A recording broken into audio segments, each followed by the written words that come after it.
1월 30일 금요일 BTN 뉴스 시작합니다. 고랑날 다스 신임 주한 인도 대사가 조계종 총무원장 진우 스님을 예방했습니다. 진우 스님은 불교를 매개로 한국과 인도 교류가 더욱 활성화되길 기대했습니다. 아름다운 동행이 올해는 단발성 지원이 아닌 지속 가능한 나눔과 지원에 방점을 두고 사회적 약자를 위한 구조적 지원과 체계적 나눔을 강화해 나가겠다는 계획을 밝혔습니다. 조계종 공익기부재단 아름다운 동행이 올해 운영 방향과 신규 사업 계획을 발표했습니다. 국내 최초 AI 로봇 스님 개발 소식 어제 전해드렸는데요. 해안 스님이 연구실을 떠나 강남 봉은사의 모습을 드러냈습니다. 처음 만난 스님과 합장 인사를 나누고 외국인에게는 영어로 안내하는 등 사찰에서 상용 가능성을 확인했습니다. 주지 원영 스님은 사족 보행 로봇과 산책에 나서는 등 AI 로봇 전법 시대에 한 걸음 더 다가섰습니다.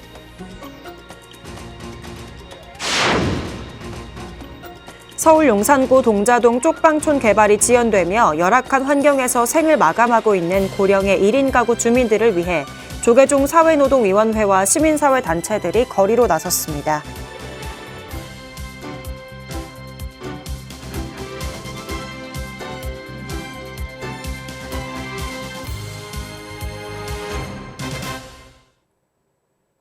첫 번째 뉴스입니다. 고랑날 다스 신임 주한 인도 대사가 조계종 총무원장 진우 스님을 예방했습니다. 진우 스님은 분쟁 없는 평화로운 사회를 구현하고 전 세계인들의 마음을 평안하게 하기 위해 선명상을 알리고 있다고 설명했습니다. 불교 우호 정책을 펴고 있는 인도 모디 총리의 고마움을 전하기도 했습니다. 남동우 기자가 보도합니다. 조계종 총무원장 진우 스님이 전 세계인들의 평화와 마음 평안을 위해서 선명상을 보급하고 있다고 설명했습니다. 이 같은 발언은 고랑날 다스 신임 주한 인도 대사가 어제 진우 스님을 예방한 자리에서 선의 가치를 실행하려고 노력하고 있다고 말한 다음 나왔습니다. 고랑날 다스 대사는 인도는 종교와 영성의 전통에 기반하고 있고 그 중에서도 불교가 기여하는 바가 크기 때문에 불교적인 가치와 전통을 가르치고 있다고 밝혔습니다. 이에 대해 진우 스님은 우리 국민들과 전 세계인들에게 선명상을 알리는 것은 분쟁 없는 평화로운 사회를 구현하기 위한 것이라고 말했습니다. 우리 한국과 인도 국민 그리고 또 전 세계인들의 마음이 평화롭기를 또 평안하기를 그렇게 그 선명상을 통해서 지금 다시 한번 알리고 있습니다. 진우 스님은 모디 총리가 불교 성지를 복원하고 전 세계인들에게 알릴 뿐 아니라 한국 불자들에게 우호적인 정책을 펴는 것에 고마움을 전했습니다. 특히 이제 한국에서 방문하는 그러한 불자들에게 굉장히 우호적인 그런 정책을 많이 쓰신다는 얘기를 듣고 굉장히 좋았습니다.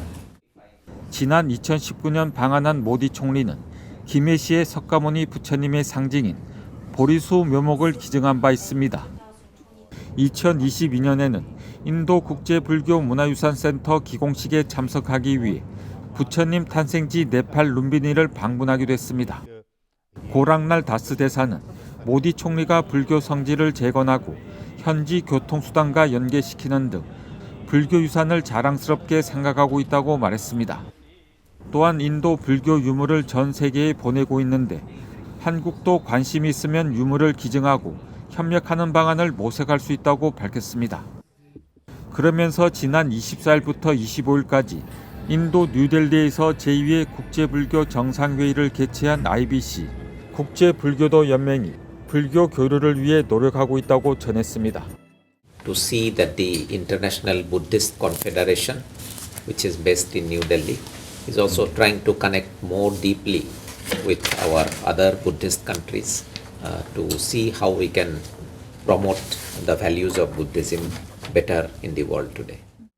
진우 스님은 인도는 부처님의 원래 고향이자 허씨의 시조인 호황옥의 고향이라며 불교를 매개로 한국과 인도 교류가 더욱 활성화되길 기대했습니다.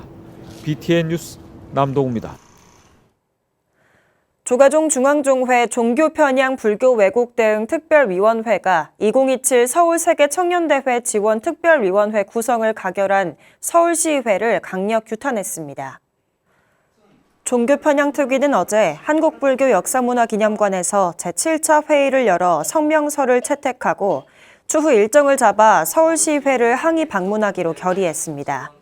종교편향 특위는 성명에서 서울특별시의회가 특정 종교 행사를 전담 지원하는 특별위원회를 구성 운영하는 것은 특별법 통과를 전제로 한 선행 조치로 볼 수밖에 없다며 이는 지방의회가 행정적 지원 구조를 먼저 만들고 그 법적 근거를 사후 입법으로 마련하려는 방식이라고 지적했습니다.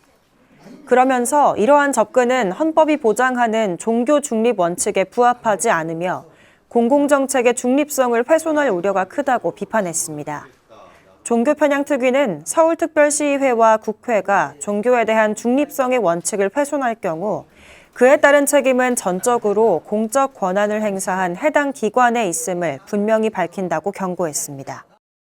서울특별시의회는 서울특별시의회 2027 서울세계청년대회 지원 특별위원회를 즉각 해체하라! 해체하라! 하나, 국회는 국민과 국가 통합을 저해하는 2027 천주교 서울세계청년대회 지원 특별 법안들을 즉각 철회하라! 아름다운 동행이 올해는 단발성 지원이 아닌 지속 가능한 나눔과 지원에 방점을 두고 사회적 약자를 위한 구조적 지원과 체계적 나눔을 강화해 나가겠다는 계획을 밝혔습니다. 조계종 공익기부재단 아름다운 동행이 올해 운영 방향과 신규 사업 계획을 발표했습니다. 박성현 기자가 보도합니다. 조계종 공익기부재단 아름다운 동행이 올해 운영 기조로 단발성이 아닌 지속 가능성을 내세웠습니다. 지원 대상의 삶에 의미 있는 변화를 가져올 수 있도록 가시적인 성과를 이끄는 체계적인 지원에 방점을 찍었습니다. 이 같은 운영 기조는 올해 새롭게 선보이는 신규 사업에 그대로 담겼습니다. 먼저 체육인재 성장 지원 사업입니다. 경제적 어려움으로 훈련을 이어가기 힘든 중고등학교 체육 유망주를 발굴해 고등학교 졸업 시점까지 지원한다는 계획입니다.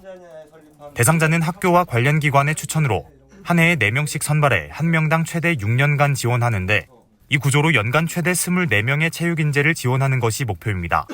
재능 있는 청소년들의 꿈을 포기하지 않도록 체육인재 성장 지원 사업을 신설하여 유망주들이 중고등학생들 졸업할 때까지 안정적으로 훈련에 전념할 수 있도록 돕겠습니다. 사회복지와 환경, 국제협력, 미래세대 분야에서 활동하는 비영리 단체를 발굴해 지원하는 NGO 공모 사업도 새롭게 추진합니다. 사업은 3월부터 11월까지 진행되며 재정 지원에 머무르지 않고 사업 종료 후에도 성과가 이어질 수 있는지를 주요 평가 기준으로 삼았습니다. 아름다운 동행은 이를 통해 불교계 공익 사업과 민간 비영리 영역을 잇는 협력 기반을 넓혀갈 방침입니다. 올해는 탄자니아 보리가람 농업기술대학 개교 10주년으로 오는 11월 현지에서 기념법회를 봉행할 예정입니다. 200여 학생이 있는 대학에선 농업기술 교육은 물론 대학 내 법당, 보리사를 중심으로 명상과 수행 프로그램을 운영하며 마음 건강과 내면 성장을 지원하고 있습니다.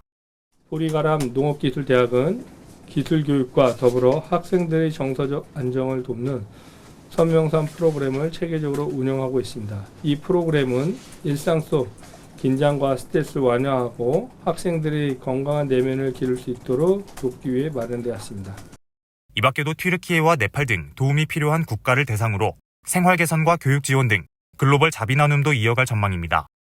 아름다운 동행은 그동안 쌓아온 나눔의 경험을 바탕으로 불교계 대표 공익단체로서 지속가능한 나눔의 선순환을 만들어가겠다는 방침입니다. BTN 뉴스 박성현입니다. 국내 최초 AI 로봇 스님 개발 소식 어제 전해드렸는데요. 해안 스님이 연구실을 떠나 강남 봉은사의 모습을 드러냈습니다. 처음 만난 스님과 합장 인사를 나누고 외국인에게는 영어로 안내하는 등 사찰에서 상용 가능성을 확인했습니다. 주지 원명 스님은 해안 스님과 동행한 사족 보행 로봇 구기와 산책에 나서는 등 AI 로봇 전법 시대에 한 걸음 더 다가섰습니다. 배수열 기자가 보도합니다. 해안 스님이 선배 스님을 알아보고 먼저 합장하며 인사합니다. 안녕하세요, 손님. 좋은 인연으로 인사 올립니다. 사전에 입력된 스님 사진을 토대로 안면을 인식해 합장의 예를 갖추게 한 겁니다. AI 로봇 해안 스님이 지난 28일 봉은사에서 대중과 처음 만났습니다. 동국대 AI 로봇 혁신센터가 서울 봉은사에서 국내 최초 세미 휴머노이드 로봇 스님 시연에 나섰습니다. 주지 원명 스님이 참배객을 대신해 가장 먼저 질문을 던집니다. 봉은사에서 사진 찍어도 되나요?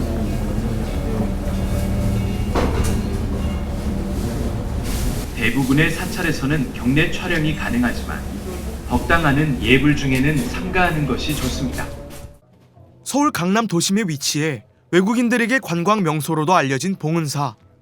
화장실이 어디 있는지 묻는 외국인에게는 현재 위치를 기준으로 약도를 보여주며 친절하게 영어로 안내합니다. The General Information Center is located to the right of the building. 봉은사의 역사와 절을 하는 방법까지 단순히 관광지로서의 사찰이 아닌 불교의 호기심을 보이는 외국인들에게도 긍정적인 영향을 미칠 것으로 보입니다. Yeah, well, as a foreigner, we don't have any a lot of informations about Buddhism. Yeah, we have information on the historic of the temple, but we don't have anything about the Buddhism, about the principles, the concept of Buddhism. So yeah, this is the thing that the most in the temples, in my opinion. 시연은 사람과 마주한 현장에서 실제 발생하는 문제를 정리하고 보완하기 위해 더 많은 상황을 접하고 습득하는 목적이 컸습니다. 다만 체감기온 영하 10도의 강추위에 로봇 관절이 삐걱거린다거나 160kg에 달하는 무게와 배터리 충전은 앞으로 풀어가야 할 과제로 꼽힙니다. 계단을 올라갈 수 있는 그런 바퀴 타입도 많이 나오고 있기 때문에 이런 방식으로 가면은 여러 가지 배터리 손실이라든지 안전 문제에 더 좋을 것 같고 향후에는 발로 갈 수 있는 휴머노이드로 갈 거라고 저는 생각을 하고 있습니다. 한편 연구센터가 지난해 개발한 사족 보행 로봇 구기도 봉은사의 모습을 드러냈습니다. 주지 원명 스님도 낯설지만 즐거운 듯 구기와 산책을 즐깁니다.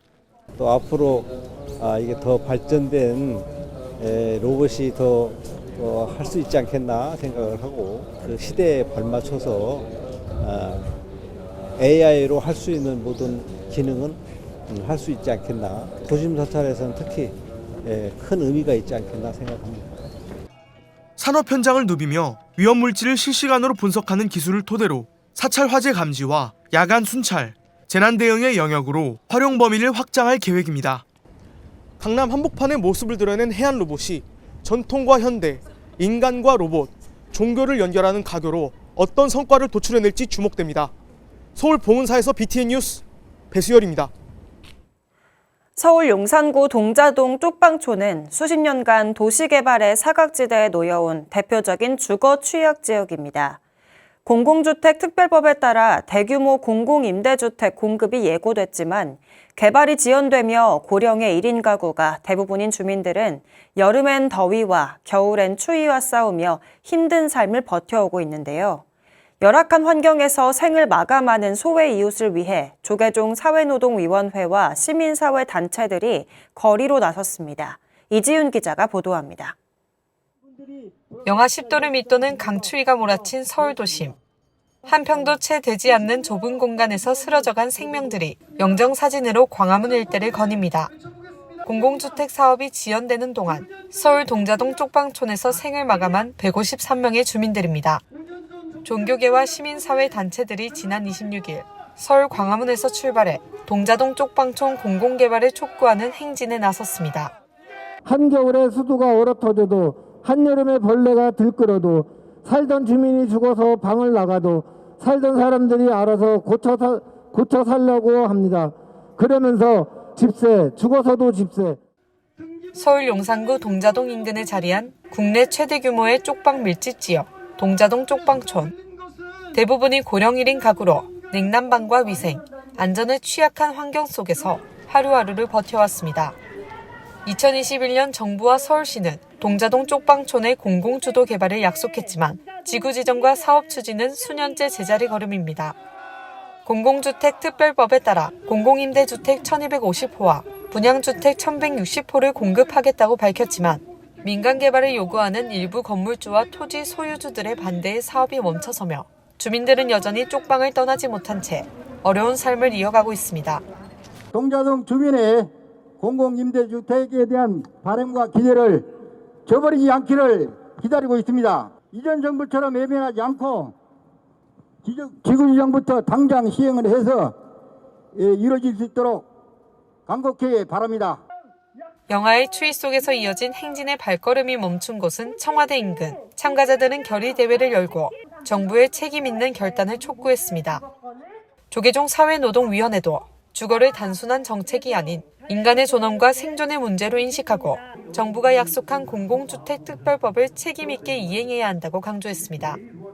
비와 추위를 피할 곳 공간이라도 있어야 밥을 해먹고 다리라도 뻗고 잠을 잘 수 있는 거 아닙니까? 동자동 쪽방촌 사람들의 최소한의 생존을 보장해주겠다는 약속을 지켜주시기를 바랍니다.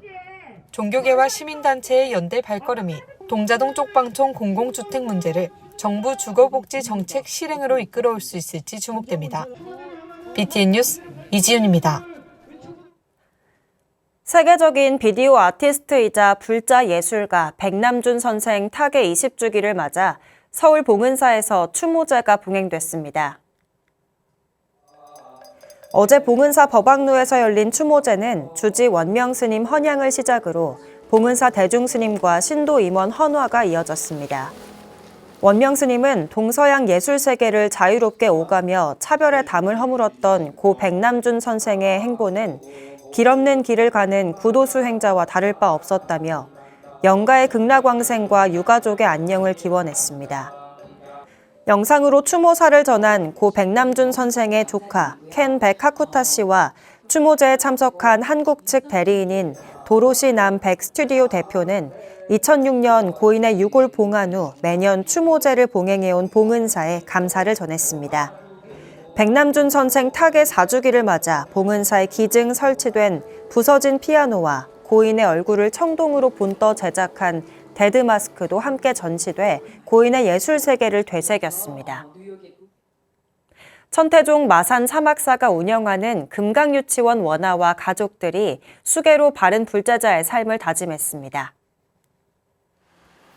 사막사는 지난 28일 대웅보전에서 원아와 가족 100여 명이 동참한 가운데 전계대 화상 주지 춘광스님, 갈마아사리 영재스님, 교수아사리 무성스님을 모시고 제1회 수계법회를 봉행했습니다. 춘광스님은 법문에서 계를 받고 지키는 것은 인생 최고의 행복이고 무량한 공덕을 쌓는 길이라며 일상에서 부처님의 가르침을 실천하는 불자가 되길 당부했습니다. 수계법회는 육법공양을 시작으로 상월원각 대조사 법어봉독, 연비, 개첩수여 등으로 진행됐으며 경내 퀴즈존과 문화당에서 다도시연과 요리체험 등 불교 문화체험을 진행했습니다. 고성 건봉사가 고성군청에 백미와 연탄, 장학금을 전달했습니다. 주지 설주스님, 고도영 신도회장, 박상율 거사림회 회장 등 건봉사 사부대중은 어제 고성군청에서 한명준 군수에게 백미 3,000kg, 연탄 3,000장, 장학금 1,500만 원을 전달했습니다. 주지 설주스님은 고성군에 거주 중인 대학생들이 꿈을 잃지 않고 학업에 열중하는 데 도움이 되고 백미와 연탄은 꼭 필요한 이웃에게 전달되길 당부했습니다. 여름엔 들끓는 벌레와 겨울엔 추위와 싸우며 힘들게 삶을 이어가고 있는 쪽방촌 어르신들. 하루하루가 고통이지만 그 자리를 벗어날 수도 없는 고령의 1인 가구 어르신들이 집이라는 공간이 주는 최소한의 안전과 따뜻함을 느낄 수 있도록 관심과 지원이 필요해 보입니다. 1월 30일 금요일 BTN 뉴스 마칩니다. 시청해주신 여러분 고맙습니다.